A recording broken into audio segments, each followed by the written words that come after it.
Today, we're going straight into the source material, really digging into a moment. A small rivalry, you could say, that somehow laid the groundwork for, well, a tech giant. That's right. Our mission today is exploring this flash of ambition, intense competition between young minds, and how a key failure actually set the stage for Microsoft's founding philosophy. And the source we're using for this deep dive is Gates and Allen, the chess bet that founded Microsoft. Really fascinating excerpts. It really is. If you're looking for that absolute starting point, I mean, not the business plan, but the human dynamic, the relationship that powered it all, this is it. We're basically going back to the source code of their partnership. So we're talking pure entrepreneurial spirit, right? Two incredibly bright teenagers just pushing their limits. Yeah. Exactly. And the setting is crucial. We need to picture this. 1974, Lakeside School. You've got Bill Gates and Paul Allen.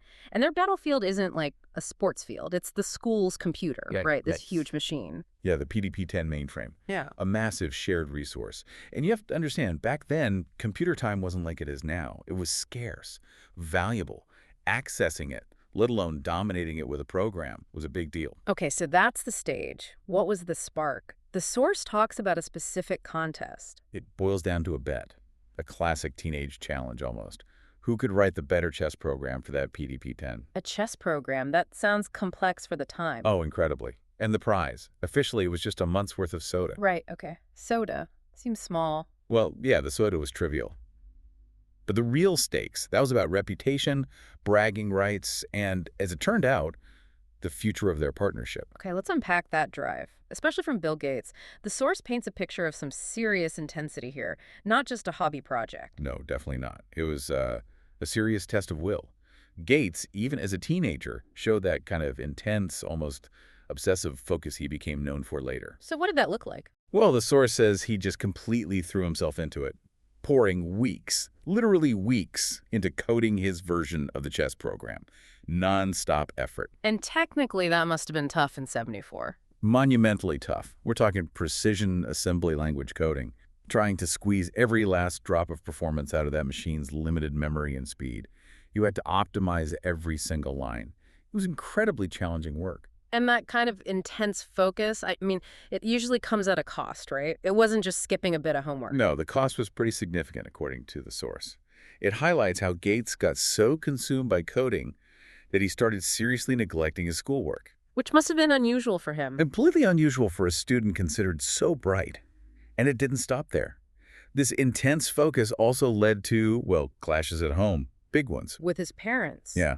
They apparently struggled to understand this total preoccupation with the computer, something that just overshadowed everything else, his grades, his family life. So that's ambition right there, sacrificing the immediate, the stable, for this technical obsession. That's a good way to put it.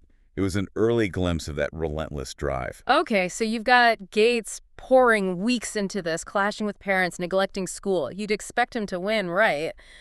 But that's not what happened. Here's the twist. All that effort, all the willpower, the sheer hours logged, it wasn't enough. What do you mean? Paul Allen's program. It actually outperformed Bill's. Allen's code turned out to be more efficient, better designed in some key way. Wow. So Allen won the bet. He did. For Gates, this was a direct, functional, competitive failure. And you have to imagine, for someone that driven, that competitive, it must have stung, a real hit to the ego. Yeah, definitely. Losing at something you've poured your soul into, especially for someone probably used to being the smartest kid in the room. Absolutely. A check on that young ego. So was that failure, that ego hit? Was it actually necessary? Couldn't they have just, been friends and decided to work together from the start, avoided the whole rivalry? That's a really interesting question. And the source seems to suggest, pretty strongly actually, that the failure was necessary. Why? How so? Because it provided, objective proof, data. Gates had to confront the reality that his intense effort, his brute force approach, wasn't always the best way. Allen brought a different kind of insight, a perhaps more elegant solution to the problem. So Allen's program was demonstrably better. In that instance, yes. His algorithm was technically superior. So the failure wasn't just about losing the soda bet. It was this stark realization for Gates that, okay, maybe his individual strength had limits, and those limits were shown right there by Allen's faster, more efficient program. Okay, so that competitive defeat kind of forces a rethink, a technical pivot, maybe even a philosophical one. Exactly. But how do you move past that? I mean, after such an intense rivalry, losing like that, Surely there was some tension, some animosity right Well, after. you'd assume so. It probably wasn't smooth sailing immediately. And this is where the source brings in another key element, a mediating factor. Okay.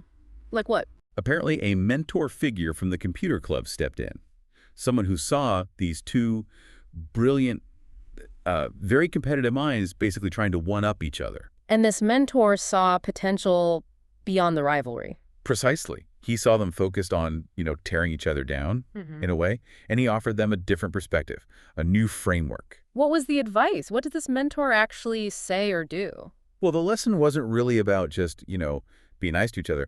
It was more practical, almost businesslike. Hmm. The core message was the value you get from collaborating has to outweigh the value you get from just competing against each other, Okay. especially when there are bigger opportunities out there. Exactly. The mentor basically pointed out that by combining their different strengths, Gates's structure, and maybe endurance, and Allen's knack for algorithmic speed and elegance, they could create something much more powerful than either could alone. So that's the synthesis moment. They realized they were stronger together. Yeah, and crucially, they didn't just, shake hands and agree philosophically. They acted on it immediately. What did they do? They applied the lesson directly to the code itself. They literally merged their programs. Merged them. How does that work?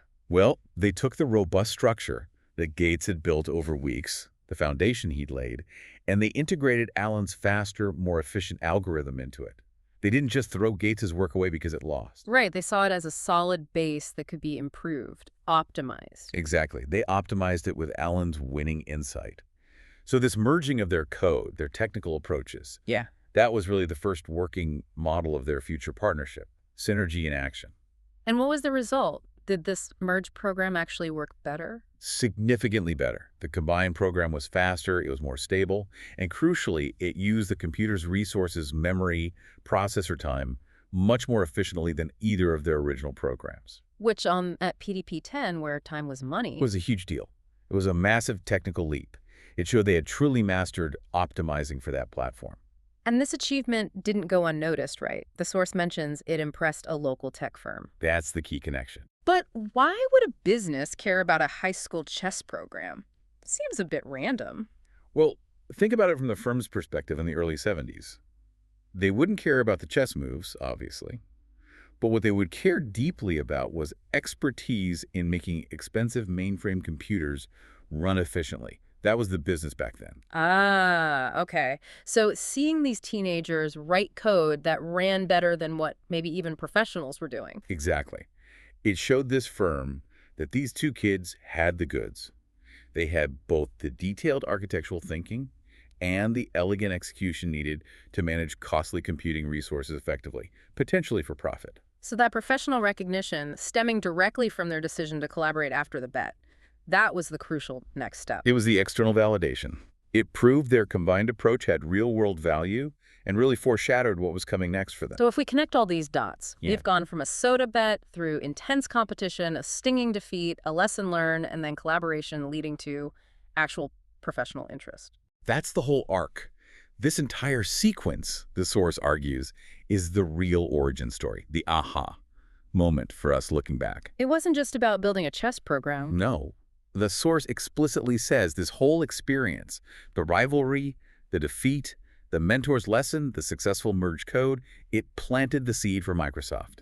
Not the final company structure maybe, but the operational model. What model is that specifically? It's that dynamic. You have intense individual ambition that's Gates's relentless drive, but you combine it with collaborative, complementary technical insight, Allen's algorithmic efficiency, and together, that produces something superior, something that actually gets noticed by the market. And the story kind of wraps up by emphasizing that shift, doesn't it? From rivals to partners. It does. The narrative, as told in the source, ends with them basically toasting their friendship, cementing that transformation. The rivalry had served its purpose maybe, it fueled the initial fire, but then it dissolved into this productive partnership aimed at bigger goals. A shared vision born from failure. Exactly. That shared vision, forged in the heat of that competition and refined by collaboration, became the bedrock they built everything else on. So recapping this journey, we start with intense individual ambition. It leads to a failure, which then forces a shift to collaboration. And that collaboration immediately yields better results, technical excellence, and even gets external business validation. It's quite a story. It really is. And the lesson is, like you said, much richer than just teamwork is good. What's the core takeaway then from this specific sequence? I think the final takeaway is that while that relentless individual drive Gates's initial push is maybe necessary to get things started, put in those hard yards, it often needs correction. It needs the reality check of failure sometimes. And the input of others. And the complementary skills of a partner. Real impact, real scale seems to come not just from the hardest worker, but from the smartest synthesis of different strengths. The market represented by that local tech firm basically told them, your partnership model is better than your solo efforts. It's really fascinating that the pain of losing that bet, that ego hit, was arguably one of the most vital ingredients for their future success. It really makes you think about ambition and setbacks, doesn't it? And maybe for you listening, consider this. If you're ambitious, you will eventually hit moments where your skill set gets beaten objectively, just Mhm. like Gates was by Allen's code. Yeah. So the question to reflect on is, what early failure in your own life, something that maybe stung your ego, forced you to admit you didn't have all the answers, could you reframe that now? Was that setback actually the catalyst?